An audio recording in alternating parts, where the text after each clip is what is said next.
It's easy to understand the lifeguard as a real icon of beach culture today.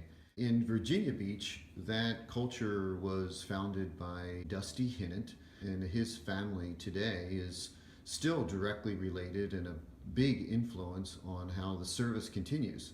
Now, Dusty Hinnant came to the beach, and that was in 1929. That's right at the beginning of Virginia Beach becoming a resort district. Hotels are starting to get built, cottages are popping up.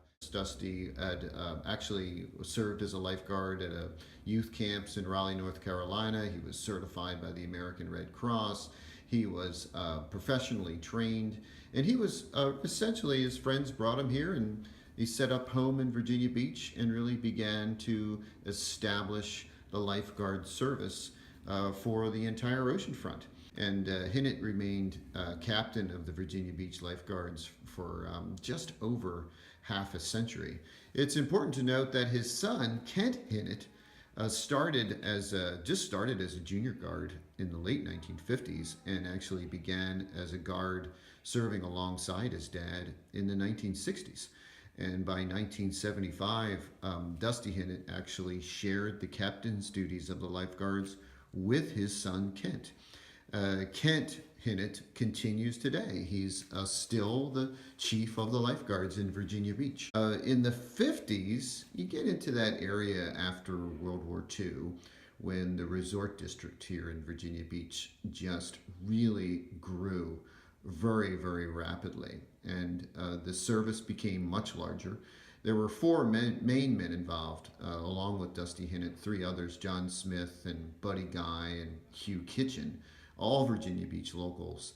And they became the driving force at creating and training more and more lifeguards along the oceanfront.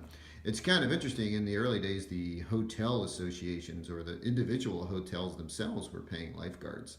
And now the lifeguard became a service that was separate from the hotels and on the beach on its own. And one of the ways they would make money for themselves was to rent umbrellas.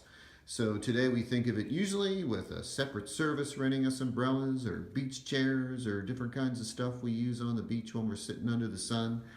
But back in the day, the lifeguards had two separate services. There were the guards in the chairs, keeping the people safe, and then there was a whole separate group of people that were actually generating money for their salaries by renting the umbrellas and the chairs.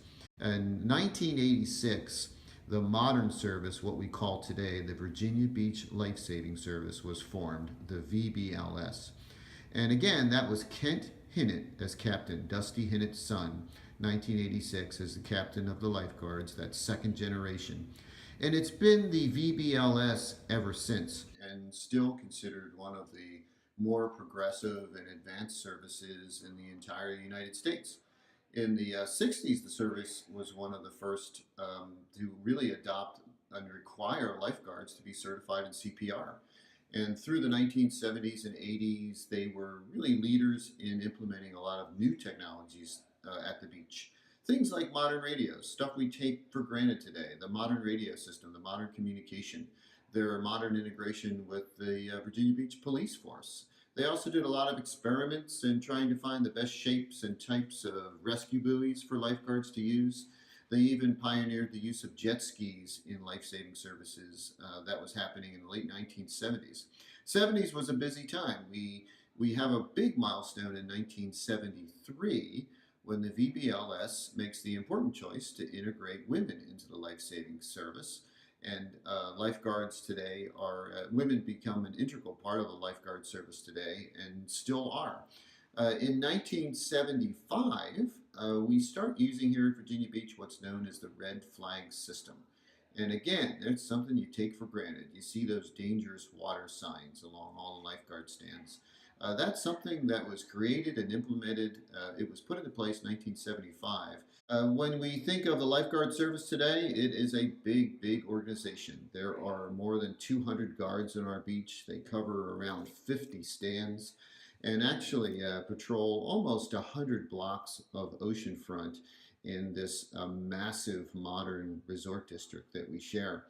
We also have a big part of the VBLS in being part of the United States Lifeguard Association, or the USLA. The USLA is a modern organization that embodies lifeguard services from around the country. They set the standards and the training, and they also have these really large competitive events. And the VBLS is very connected to the USLA in that the Lifeguard Association has their national championships quite often right here in Virginia Beach.